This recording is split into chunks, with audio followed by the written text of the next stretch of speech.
So yun guys, good morning sa inyo lahat. Welcome to my YouTube channel. Welcome to another tutorial videos. So ngayon magpapalit tayo ng fuel filter. Yung fuel filter ay may kita sa loob ng tangke. Karaniwang pagpalit ng fuel filter ay 30 to 40,000. So pag napapansin nyo malakas na kumain ng gasolina, ito yung salarin. Kailangan nyo na palitan. So yan, start na tayo.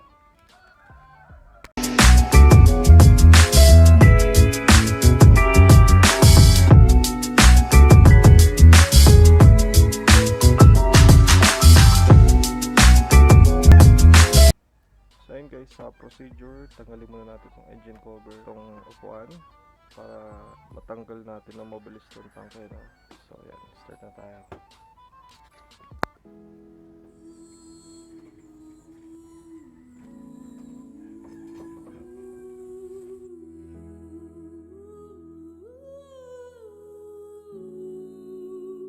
So yun guys, natanggal na natin yung upuan, no? So ito na yung tangke. Tinanggal na natin yung mga tornilyo niyan. So dito, tanggalin mo lang itong gasoline cap. Tapos tanggalin mo itong rubber. Tapos takpan mo ulit. Tanggalin na lang natin to. Pero bago yun, tanggalin muna natin yung mga cable. So yun guys, ito tanggalin natin itong mga wire na to para sa gasolina. So ito tanggalin muna natin to. Ito rin para matanggalin natin yung gas tank.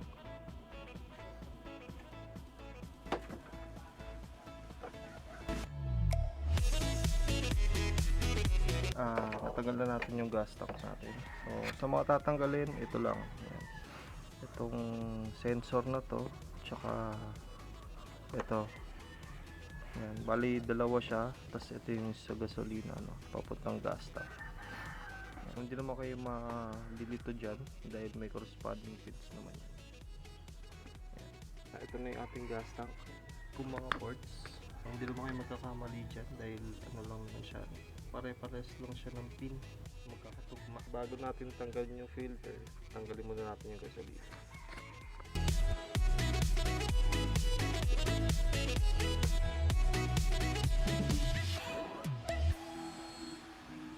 Gasolina natin, so, medyo marami pa. Battery na natin, finisin na natin itong gas tank. Yan, so yun guys, tatanggalin na natin to.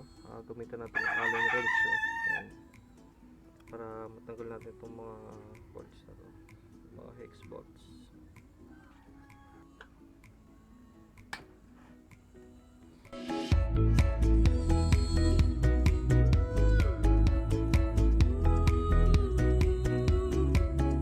Tanggalin natin to. Yan. So ito yung parang lock niya, no? So sa pagtatanggal nito, ingatan nyo lang dahil baka masira, no? Medyo mahal din itong fuel pump. Ikot lang natin.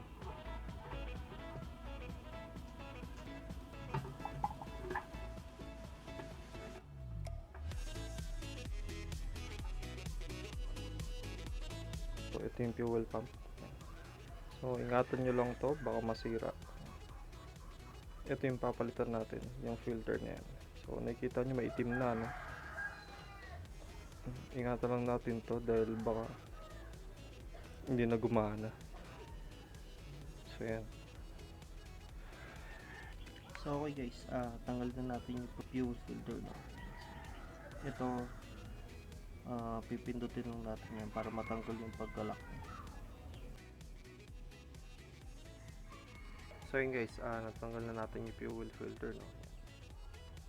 Medyo mahirap yung pagtanggal niya dahil nakasiksik siya. So ito yung fuel filter, yan. Pinutol na natin, no? Yan. Dahil papalitan na rin naman natin ng bago. Ginamitan natin ng plies para makuha siya, no? 3 taon, no? Yan. Ganyan nakadumi. Although pwede pa naman linisan to, pero papalitan na natin. Ito yung bago.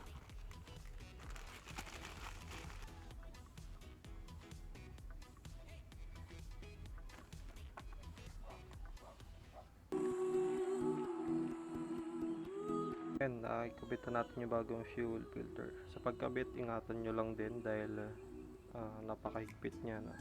Ito yung pinakamatigas. Extrang pag-iingat. Balik na natin sa fuel tank.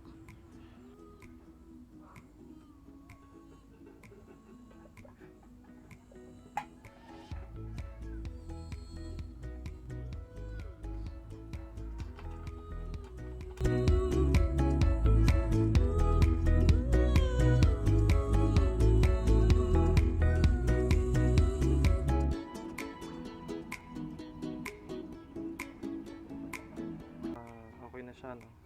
Bago natin ibalik, linisan muna natin to. Ganun lang siya. Naikupit na natin yung ating gas tank, no? Babalik na lang natin tong upuan natin, then yung seat cover, then okay na. Naikabit na natin lahat, no? Ito test na natin.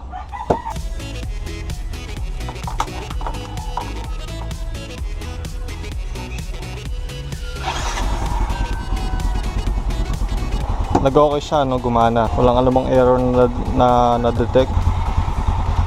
So ayun guys, okay siya, no? Kung meron kayong mga comments and suggestions, comment down below lang kayo sa video na ito. And kung nagustuhan nyo ito, please like, share, and subscribe lamang sa YouTube channel ko para ma-notify kayo sa mga susunod na videos na aking i-upload. Yun lamang mga paps. I hope na sundan nyo, and napakasimple lang niya, no? Mag-ingat lang kayo doon sa pagtanggal ng fuel filter dahil medyo sensitive yung fuel pump, no? So yun lamang mga paps. Maraming salamat sa inyo. Adios. Ingat sa inyo. Ride safe.